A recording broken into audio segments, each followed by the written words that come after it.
Study IQ IAS, अब तैयारी हुई अफोर्डेबल।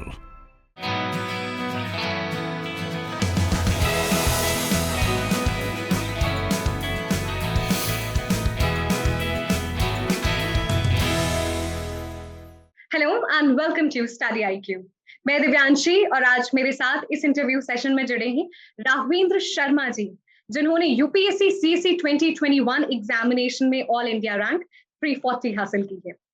स्वागत करती हूँ राघवेंद्र जी आपका स्टडी IQ पर, और ढेर सारी बधाई इस प्रेस्टिजियस एग्जामिनेशन को क्लियर करने के लिए और अपना सपना ऑफिसर बनने का, सीएससी क्लियर करने का पूरा करने के लिए। तो ढेर सारी बधाई। बहुत बहुत धन्यवाद दिव्यांशी जी। We're very glad, sir, कि आज आप इस इंटरव्यू सेशन में जुड़े हैं and you'll be sharing your UPSC journey. 2 attempt की आपकी जर्नी रही है एंड उस पे बात करेंगे। एंड मैं सभी को बता दूं तो इवन लास्ट ईयर राघवेंद्र जी ने इंटरव्यू दिया था। He short fall of 2 marks and then again he appeared for CSE 2021 and cleared। तो मुझे लगता है हम बात करें स्पेसिफिकली उन एस्पिरेंट्स के लिए जो कुछ नंबरों से फाइनल रिजल्ट में रह जाते हैं and then again coming to this cycle of UPSC CSC. तो मुझे लगता है हम उसके बारे में बात करेंगे, लेकिन पहले राघवेंद्र जी मैं चाहती हूँ आप थोड़ा सा अपने बारे में दर्शकों को बताएंगे, जर्नी कहाँ से शुरू हुई आपका ग्रेजुएशन। जी मैं 24 वर्ष का हूँ और मेरी पढ़ाई लिखाई दिल्ली से ही हुई। 8वीं तक मैंने घर के पास में ही एक छोटा सा प्राइवेट स्कूल था, वहाँ से 8वीं तक पढ़ाई की। उसके बाद 9वीं से 12वीं तक मैंने सरकारी स्कूल से पढ़ाई की और फिर ग्रेजुएशन मैंने इकोनॉमिक्स ऑनर्स में किया शिवाजी कॉलेज दिल्ली यूनिवर्सिटी से। और फिर 2019 में मैंने यूपीएससी की तैयारी शुरू की और ये मेरा दूसरा अटेम्प्ट था।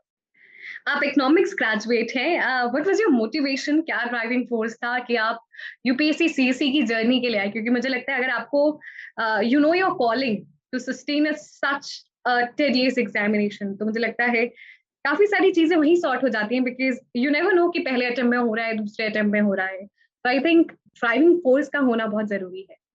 डेफिनेटली मेरे लिए सबसे बड़ा ड्राइविंग फोर्स था मेरे पेरेंट्स, क्योंकि ये सपना ओरिजिनली मेरे पापा का था। जब मैं छोटा था तो मेरे पापा कहते थे कि यार सिविल सर्विसेज में ट्राई करना, पढ़ने में अच्छे हो तुम।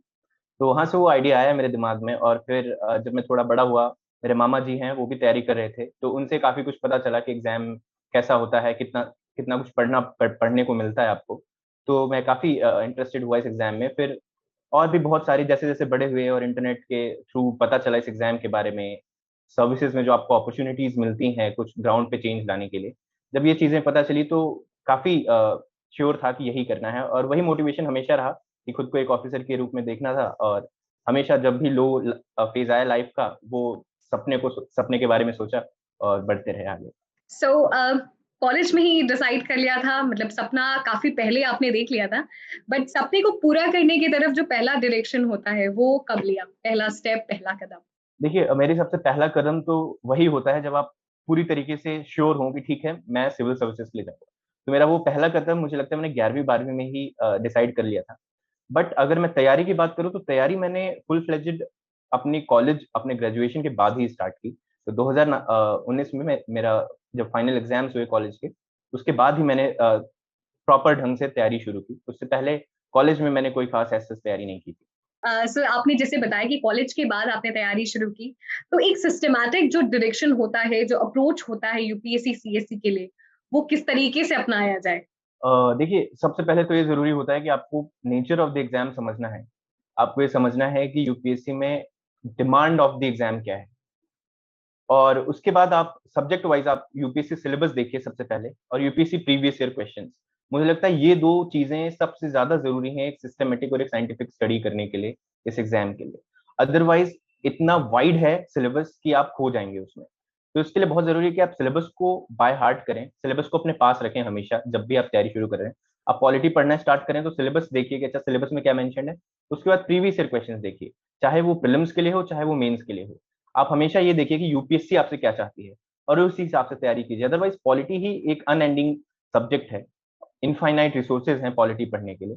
लेकिन आपको एक सिस्टमैटिक तरीके से अगर पढ़ना है, तो यूपीएससी का सिलेबस और जो प्रीवियस ईयर क्वेश्चन्स हैं, उनको देखते रहिए और एक प्रॉपर टाइम टेबल के साथ प्रॉपर आपके मुझे लगता है आपका एक मंथली टारगेट होना चाहिए कि इस मंथ में मैं ये सब्जेक्ट का इतना पार्ट करूँगा। फिर आपका एक वीकली टारगेट होना चाहिए कि इस वीक में कितना करूँगा और फिर आपका डेली टारगेट होना चाहिए कि मैं डेली कितना-कितना करूँगा। तो ये बहुत ज़रूरी है मुझे लगता है एक सिस्टमैटिक तैयारी करने के लिए। जैसे आपने बताया कि आपको पता होना चाहिए, बहुत सारे सोर्सेज हैं, बट आपको कौन से सोर्सेज के रेफर करने हैं। अगर मैं पॉलिटी की बात करूं तो Laxmikant is considered as the Bible for polity. But फिर ये भी क्वेश्चन आता है कि हाउ टू सप्लीमेंट इट, किस तरीके से पॉलिटी एक होलिस्टिक प्रिपरेशन की जाए, लक्ष्मीकांत को किस तरीके से जो भी डायनेमिक पार्ट्स हैं उसके साथ हम रेजोनेंस में लेकर आए। तो अगर एक सब्जेक्ट के एग्जाम्पल से आप बता दें तो मुझे लगता है बहुत सारी चीजें और भी स्टैटिक सब्जेक्ट्स के लिए क्लियर हो जाएंगी। तो जैसा आपने पॉलिटी मेंशन किया, तो अगर पॉलिटी की बात करूँ तो लक्ष्मीकांत, इट्स ट्रू कि ये बाइबल है, और लक्ष्मीकांत अगर आप अच्छे से कर लेते हैं तो प्रीलिम्स के लिए एटलीस्ट आप 100% प्रिपेयर्ड हैं। आप लक्ष्मीकांत के बेसिस पे ही प्रीलिम्स के 99% ऑफ द क्वेश्चन सॉल्व कर सकते हैं। बट टॉकिंग अबाउट इसको सप्लीमेंट कैसे किया जाए, तो सप्लीमेंट करने के लिए आपको न्यूज़पेपर रीडिंग करनी है। क्या होता है, कई बार यूपीएससी क्वेश्चंस पूछता है जो करंट में चीजें चल रही हैं, और वो आपके लक्ष्मीकांत में मे बी अपडेटेड ना हो। तो न्यूज़पेपर और करंट अफेयर्स मैगजीन्स जो होती हैं, उनको आप अच्छे से तैयार करें, और मुझे लगता है ये बेस्ट सोर्स है सप्लीमेंट करने के लिए। उसके अलावा आपको यूट्यूब पे बहुत सारी वीडियोस मिल जाती हैं। तो आपको किसी टॉपिक में, अगर मान लीजिए आपको डिफेक्शन जैसे टॉपिक में कोई दिक्कत आ रही है समझने में कॉन्सेप्ट, तो आप उसका इस्तेमाल कर सकते हैं। प्रीलिम्स के लिए मुझे लगता है इतना काफी होगा। मेंस के लिए आपको थोड़ी एक्स्ट्रा मेहनत करनी पड़ती है, क्योंकि Laxmikant is more about the constitution and its provisions. तो उसमें आपको ज्यादा कॉन्सेप्चुअल क्लैरिटी चाहिए मेंस के लिए, और उसके लिए मुझे लगता है कि आपको फिर किसी कोचिंग के नोट्स आप उठा सकते हैं, या करंट में ही आप अगर देखेंगे तो बहुत सारे कोचिंग इंस्टीट्यूट्स मेंस के दौरान अपनी एक मैगजीन्स लाते हैं हर सब्जेक्ट के लिए, तो आप उसका इस्तेमाल कर सकते हैं मेंस के स्पेसिफिक प्रिपरेशन के लिए। उसके अलावा मैंने पर्सनली बताऊं तो मैंने ऋषिकेश रेड्डी सर हैं, टॉपर हैं वो पिछले यूपीएससी के ही, और ऋषिकेश रेड्डी सर के नोट्स काफी अच्छे हैं पॉलिटी के। तो मुझे लगता है अगर आप उन्हें रेफर करते हैं, या ऐसे आपको बहुत सारे रिसोर्सेज मिल जाएंगे। मैं आपको एक एग्जांपल दे रहा हूँ, आपको हर एक सब्जेक्ट के लिए कोई ना कोई ऐसा टॉपर का नोट, कोई कोचिंग इंस्टीट्यूट का मटेरियल आपको हमेशा कुछ ना कुछ मिल जाएगा। थोड़े विजिलेंट रहिए, और जो कम्युनिटी है यूपीएससी कम्युनिटी टेलीग्राम स्पेसिफिकली, उसका इस्तेमाल करते रहिए, उसमें हेल्प मांगते रहिए, और आपको कभी सप्लीमेंट करने के लिए कोई दिक्कत नहीं मिलेगी। आपको हमेशा कंटेंट तो बहुत सारा मिल जाएगा। राघवेंद्र, बिल्कुल कंटेंट बहुत है, लेकिन किस तरीके से समझें कि आपके लिए कौन सा सोर्स इम्पोर्टेंट है। क्योंकि अगर आप कंटेंट ढूंढने जाएं तो ये समंदर की तरह है, आप खो जाएंगे, कंटेंट खत्म नहीं होगा। इसलिए मैं चाहती हूँ आप थोड़ा सा बताएं कि how to be very wise while picking and eliminating your resources, the content you are preparing. And second thing that I would like you to explain कि जब हम कहते हैं कि स्टैटिक प्लस डायनामिक को एक साथ पढ़ना है, तो वो क्या एग्जैक्टली जो अभी नए एस्पिरेंट्स हैं उनके लिए आप थोड़ा सा बताएं कि what is static plus dynamic combination and studying for the examination. So जो first part of the question था कि मटेरियल बहुत सारा है और it's an endless sea, true. अगर आप खो जाएंगे पूरे मटेरियल की दुनिया में, इतना सारा मटेरियल। लेकिन इसके लिए मैं ये कहूंगा, आपने जो मटेरियल पहले पिक किया, स्टिक टू इट। सारे ही मटेरियल अच्छे हैं, अनलेस आप कोई सब स्टैंडर्ड नोट्स इंस्टाग्राम से उठा रहे हैं किसी भी रैंडम इंसान के। अपार्ट फ्रॉम दैट, आप किसी भी टॉपर के नोट उठा लीजिए, किसी भी कोचिंग इंस्टीट्यूट के नोट उठा लीजिए, किसी भी, और वो उससे स्टिक कीजिए। आप जो एक बार पढ़ रहे हैं उस पर स्टिक कीजिए। आपको कोई आके बोलता है कि नहीं यार ये वाले नोट ज्यादा बेटर हैं, तो आप उसको मत पढ़ने लगिए। तो मुझे लगता है सबसे ज्यादा सेल्फ कंट्रोल की जरूरत है, कि आप हर रोज मार्केट में जाके मटेरियल ना खरीदें, और कोई आपको नया मटेरियल बता दे तो उसको पढ़ने ना लगे। आपने जो पहली बार रेफर किया उसी को ही रेफर करते रहिए, ठीक है। और second part of the question जो था कि स्टैटिक और डायनेमिक को कैसे करें, तो इसमें मतलब अगर आप देखें, जैसे इन्वायरमेंट जैसा सब्जेक्ट अगर हम ले लेते हैं, तो स्टैटिक क्या होगा कि आप मान लीजिए कि फॉरेस्ट रिपोर्ट आई है कोई, तो उसमें आपको स्टैटिक पोर्शन कैसे करना है, कि स्टैटिक पोर्शन है कि इंडिया का फॉरेस्ट में टारगेट्स क्या है।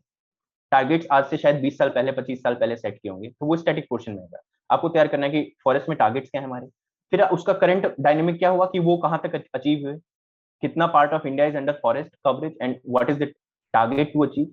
तो आपको ये चीज देख के चलनी है। अगर आप अभी कहीं एक बार पढ़ रहे हैं कि this is the percentage of forest cover in India, then you should try to find out that what is target to be achieved, और वर्ल्ड में इसका क्या है, इंडिया का मतलब इंडिया के फॉरेस्ट वर्ल्ड के प्रोपोर्शन में कितने आते हैं।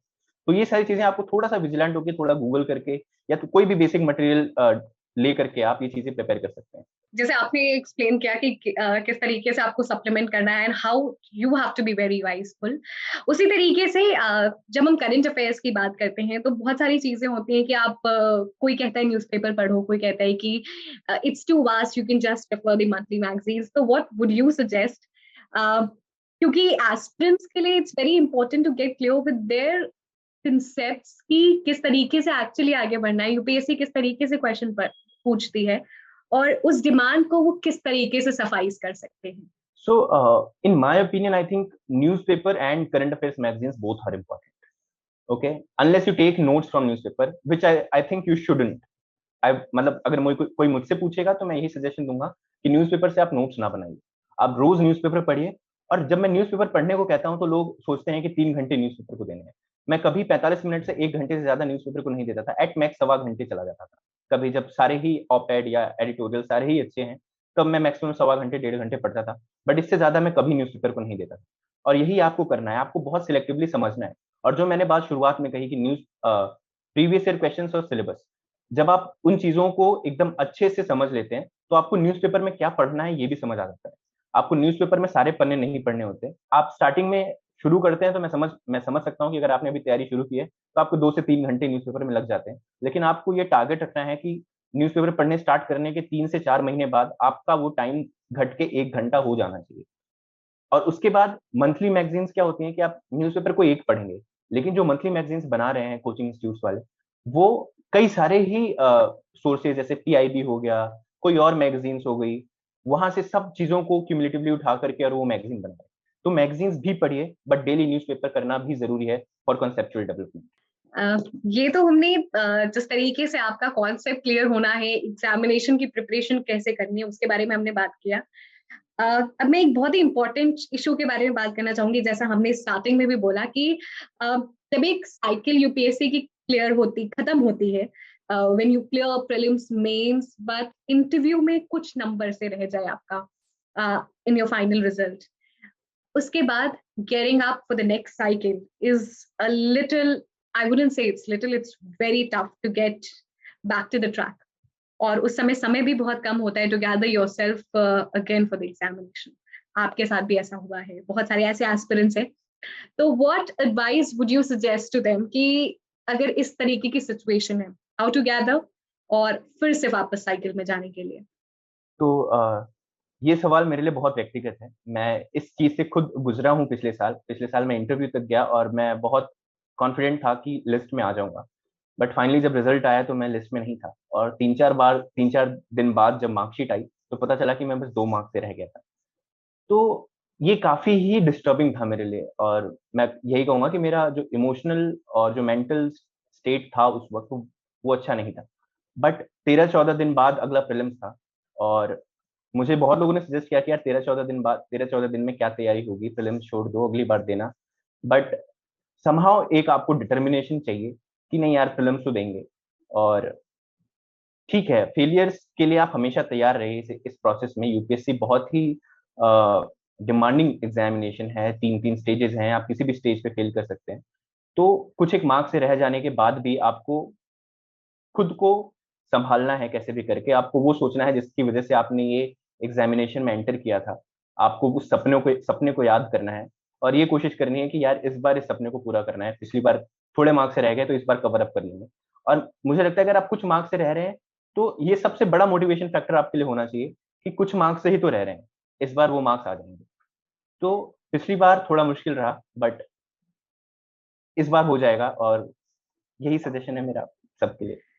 राघवेंद्र जी, आपने ये तो बताया कि आपको किस तरीके से माइंडसेट आपको ऐसा लाना है, you have to be very strong, but वो जो 12-13 दिन बचा रहता है फाइनल रिजल्ट और नेक्स्ट प्रीलिम्स में, उसमें कैसे खुद को गियर अप करें, कैसे प्रिपरेशन करें, कैसे रिवाइज करें, because you have lot to do but you are also, I would say, कहीं ना कहीं यू आर डिसअपॉइंटेड और you are broken, because final list बहुत ही कम नंबरों से आप चूकते हैं।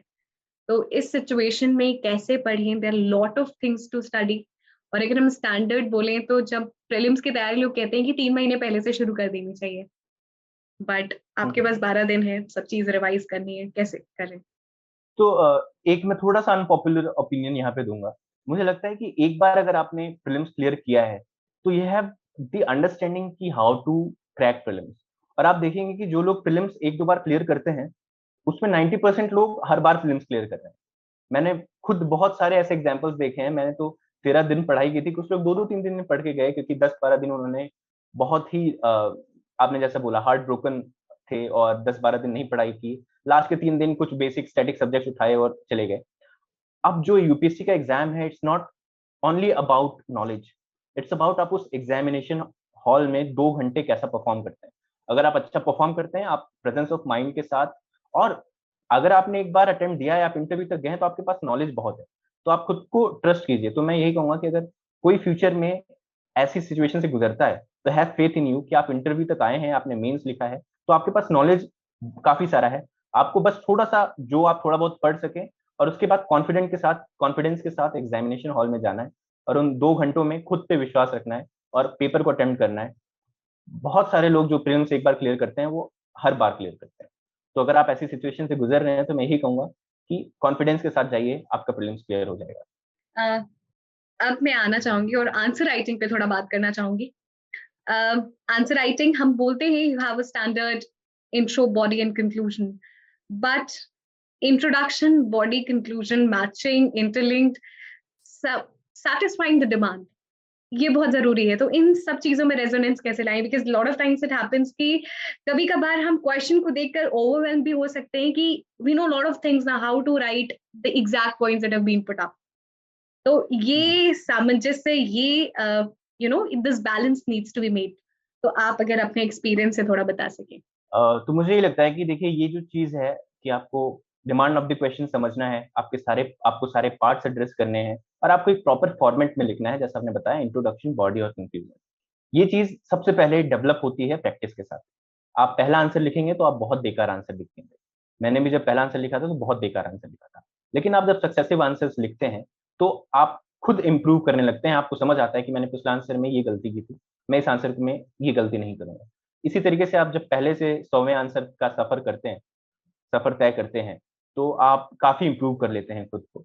सेकंड चीज मैं ये कहूंगा कि ये चीज समझने के लिए कि कैसे सामंजस्य बिठाया जाए इंट्रोडक्शन, बॉडी, कंक्लूजन और डिमांड ऑफ द क्वेश्चन में, इसके लिए आप प्रीवियस ईयर टॉपर्स के कॉपीज पढ़िए। आपको इंटरनेट पे दुनिया भर की आंसर कॉपीज मिल जाएंगी टॉपर्स की, और उनको जितना हो सके आप उनको पढ़िए और ये समझने की कोशिश कीजिए कि ये कैसे लिखते हैं, ये कैसे इंट्रोडक्शन बनाते हैं, कैसे पॉइंटर्स में बॉडी के डिमांड्स को सेटिस्फाई करते हैं, कैसे कंक्लूजन लिखते हैं। तो ये करने की कोशिश कीजिए, और इनफैक्ट आप ट्राई कीजिए कि आप सेम क्वेश्चन को अटेम्प्ट करें। अगर आप वही क्वेश्चन अटेम्प्ट करेंगे और देखेंगे कि टॉपर ने इसको ऐसे लिखा था और मैं ऐसे लिख रहा हूँ, तो आपको समझ आएगा कहीं ना कहीं कि गैप कहाँ पे है और उसको फिल कैसे किया जाए। और एकमात्र मंत्र है प्रैक्टिस, प्रैक्टिस और प्रैक्टिस। आपको आंसर राइटिंग की बहुत सारी प्रैक्टिस करनी पड़ेगी, तभी आप एग्जामिनेशन हॉल में 20 क्वेश्चंस को हर चीज सेटिस्फैक्टरी ढंग से तभी कर पाएंगे। Absolutely, and I would again say कि जैसे आपने कहा मूल मंत्र है प्रैक्टिस, प्रैक्टिस एंड प्रैक्टिस, और ये एग्जामिनेशन भी ऐसा है कि revision, practice, you have to do it until you make it. Definitely. Raghavendra ji, how study IQ has been part of your success story? मैं कॉलेज टाइम में study IQ की videos देखा करता था, और मुझे कई चीजों को समझने में मदद मिली है स्टडी आईक्यू की वीडियो से, खास करके इंटरनेशनल रिलेशंस पे जो वीडियोस बनते हैं, करंट अपडेट्स क्या है उन चीजों में। तो इन चीजों के लिए मैंने कई बार स्टडी आईक्यू को रेफर किया है, and these videos have helped me to update myself with the current affairs and to understand various concepts. We are towards the end of the session. जो भी आने वाले एस्पिरेंट्स हैं उनके लिए कुछ खास टिप्स, एंड स्पेसिफिकली हमने जैसे बात की कि people who are missing the list by few marks, उनके लिए कुछ खास टिप्स आपकी तरफ से। People who are missing the list by few marks, मुझे नहीं लगता कि उनको मेरे टिप्स की जरूरत है, because if you are there till the interview stage then you are equal to me और better than me. Okay, so just keep on doing it. मैं बस आपको इतना बताऊंगा कि कॉन्फिडेंस मत लूज कीजिए। आप ये मत सोचिए कि आप लूजर हैं। मैं बहुत सारे लोगों को देख रहा हूँ जो 2-2 3-3 इंटरव्यूज देते हैं और चौथी बार अचानक से टॉप 100 में आ जाते हैं। पहले 3 बार लिस्ट में नहीं है और चौथी बार टॉप 100 में आ जा रहे हैं, टॉप 50 में आ जा रहे हैं। तो थोड़ा सा आप ये समझिए कि एग्जाम ऐसा है कि काफी रूथलेस है। कोई भी एक चीज, इनफैक्ट अगर आपका लक भी आपके साथ नहीं है तो आप बाहर हो जाएंगे। तो अगर आप कुछ मार्क्स से मिस कर रहे हैं तो थोड़ा पेशेंस रखिए, ये एग्जाम पेशेंस मांगता है। Second part of the question about the aspirants, तो मैं यही कहूंगा कि यार मेहनत कीजिए। सबसे ज्यादा जरूरत इस एग्जाम में मेहनत की है, कंसिस्टेंसी की है। मैं ये देखता हूँ मेरे साथ जो कुछ लोग प्रिपेयर कर रहे हैं कि उनका क्लियर करने का एक तरीका यही है, जो मेरे साथ इस बार भी क्लियर किए, कि वो कंसिस्टेंट रहे। अगर उनका तीसरा अटेम्प्ट हो, चौथा अटेम्प्ट हो, doesn't matter, but they have been consistent. तो कंसिस्टेंसी सबसे ज्यादा जरूरत है, आपको रोज पढ़ने की जरूरत है। आप कभी बीमार हो सकते हैं, कुछ अनफोर्सीन चीज होती है, वो आप समझ सकते हैं और उस पर कंट्रोल नहीं है किसी का। बट अदरवाइज आप अगर पढ़ सकते हैं और आप पढ़ नहीं रहे हैं तो आप गलत कर रहे हैं। अगर आपने यूपीएससी जैसा एग्जाम चुना है तो आपको ये समझना है कि आपको अपना 110% देना है, आपको अपनी लिमिट्स को क्रॉस करना है, आपको अपने कंफर्ट जोन से बाहर आना है। पर रेगुलरली अगर आप डेली सही डायरेक्शन में तैयारी कर रहे हैं, डेली मेहनत कर रहे हैं, तो no force can stop you from being selected in UPSC. हाँ, आपको 1, 2, 3 या 4 अटेम्प्ट लग सकते हैं, 5 या 6 अटेम्प्ट भी लग सकते हैं, बट आपका सिलेक्शन कंफर्म है अगर आप रेगुलरली डिसिप्लिन के साथ सही डायरेक्शन में तैयारी कर रहे हैं तो। I think it's a very very important tip कि आप बस तैयारी के लिए तैयारी ना करें। अगर आपने ठाना है और अगर कुछ चीज यूपीएससी सीएससी जैसा बड़ा सपना देखा है तो you can't just prepare, but prepare ऐसा करें कि हमें क्लियर करना है। This should be your mentality कि पढ़ इसीलिए रहे हैं क्योंकि एग्जामिनेशन क्लियर करना है, तभी आप अपनी लिमिट्स को टेस्ट कर पाएंगे and you will be doing the best about your ability. Thank you so much, Raghavendra ji, for joining us in this interview session. पूरी टीम की तरफ से ढेर सारी शुभकामनाएं. We wish you good health, good luck, all the best for the journey that's beginning. Thank you so much. Thank you, Divyansh ji. Study IQ IAS. अब तैयारी हुई अफोर्डेबल।